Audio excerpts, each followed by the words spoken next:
Une question de vision politique. Lorsque vous avez un pays dans lequel on... Mais Jean-Claude a dit qu'il y a une vision. Oui, SND30, c'est une vision. Oui, bien sûr.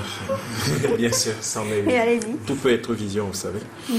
Lorsque vous avez un pays SND30, lorsque vous prenez 52 milliards pour financer le SAMU, c'est quelle vision que vous avez? Lorsque vous prenez 75 milliards pour acheter des ordinateurs aux étudiants, c'est quelle vision? Les véhicules. Le Brésil a créé son industrie informatique avec 100 millions de dollars.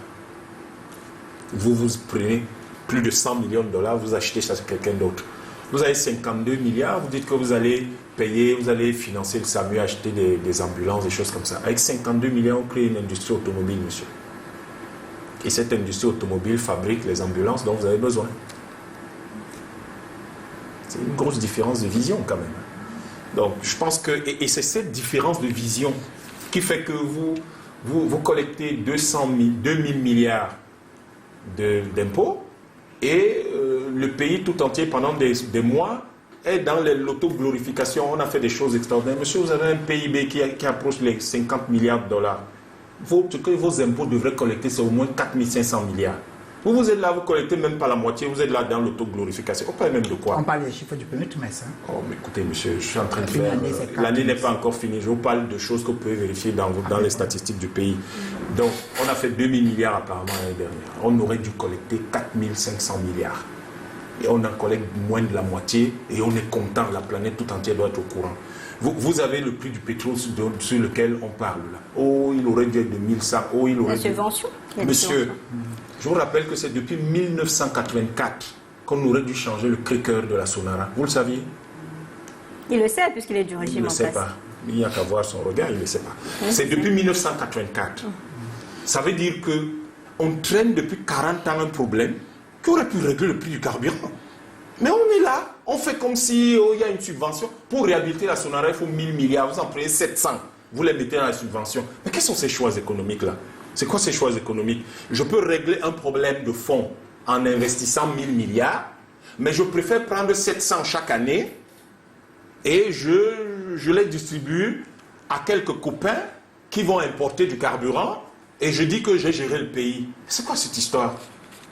Donc, le problème de fond, c'est pas ça, monsieur. Le problème de fond, c'est que la vision native qui génère ce budget-là est une vision qui n'est pas une vision de développement. D'ailleurs, quand on parle de SND30, on y rappelle depuis le DSRP qu'on lutte contre la pauvreté. Mais lutter contre la pauvreté en économie, c'est une ineptie conceptuelle.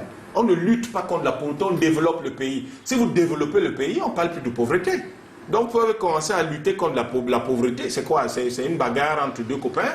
Donc, le problème de fond que nous avons au Cameroun, tout à l'heure, quand je vous disais 25 600 milliards, je ne parlais pas de votre histoire de revenus. Et je vous ai dit qu'il y a un livre qui a été publié. On va lui donner le livre tout à l'heure. Voilà, ce n'est pas une histoire qu'on lance à la télé. On peut aller voir le livre, le lire et comprendre de quoi on parle. D'accord. Maintenant, pour terminer, ce que je dis, c'est ceci. L'Assemblée nationale, au fond, c'est une ordonnance. Donc, en fait, l'Assemblée nationale n'a plus de prise dessus. C'est exécutoire tout de suite. Oui. Voilà. Donc, l'Assemblée nationale peut s'asseoir et décider de faire quelque chose si jamais il est possible qu'une proposition de loi passe à l'Assemblée nationale du Cameroun. Sauf que vous savez que c'est une impossibilité mathématique.